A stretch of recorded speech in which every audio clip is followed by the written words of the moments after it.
திருப்பூர் புதிய பேருந்து நிலையத்தின் ஆக்கிரமிப்புகள் அகற்றக்கோரி கோரிக்கைகளும்.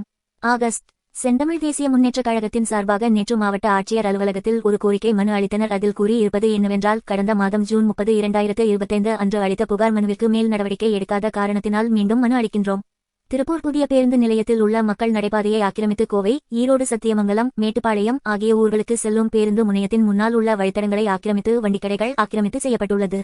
இதனால் மக்கள் பேருந்து வரும் வழியாக சுற்றிவர வேண்டியுள்ளது. அதேபோல் அந்த இடங்களிலும் வண்டிக்கடைகள் போடப்பட்டு ஆக்கிரமிப்பு செய்துள்ளார்கள். அருகில் நகரும் மின்தூக்கி படிக்கட்டுகள் உள்ளது. அதை மக்கள் பயன்பாட்டிற்கு உபயோகப்படுத்தினால் வயதானவர்கள், பள்ளி மாணவ மாணவியர்கள் மற்றும் குழந்தைகளை வைத்துள்ளவர்கள் பெரிதும் பயன்படுவார்கள். இனி வரும் காலங்களில் மழை காலங்களாக இருப்பதால் இந்த நகரும் படிக்கட்டுகளை மக்கள் பயன்படுத்துவதற்கு பெரும் உதவியாக இருக்கும். மேலும் புதிய பேருந்து நிலையத்தில் உள்ளேயும் சில ஆக்கிரமிப்பு கடைகளை அகற்றி பொதுமக்களுக்கு உபயோகப்படுத்தும் வகையில் மாறினால் திருப்பூர் மாநகரத்தின் சாதனையும் ஒரு மைல் கல்லாக அமையும் என செந்தமிழர் தேசிய முன்னேற்றக் கழகத்தின் கோரிக்கை வைத்தனர். இதில் பொதுச் செயலாளர் வடிவேல், ஆறுமுகம் கழக முதன்மை செயலாளர், முருகானந்தம் கொம்பு மண்டல தொண்டர் அணி செயலாளர், மதன் சென்னை மண்டல செயலாளர், வினோத் திருப்பூர் மாநகர துணை செயலாளர், மகளிர் அணி செயலாளர் தேவி, நிர்வாகிகள் தனுஷ்கா, ரவின் மற்றும் மண்ணின் மைந்தர்கள் கழகத்தின் சார்பாக மாநில கொள்கை பரப்புச் செயலாளர் பன்னீர்செல்வம், மாநில விவசாய அணி செயலாளர் தேடா செல்வம், நீலகிரி மாவட்ட செயலாளர் MS ராகு, விருதுநகர் மாவட்ட செயலாளர் கமலநாதன் உள்ளிட்ட குமரேசன் திருப்பூர் தெற்கு மாவட்ட பொறுப்பாளர் நிர்வாகிகளும் பங்கேற்றனர்.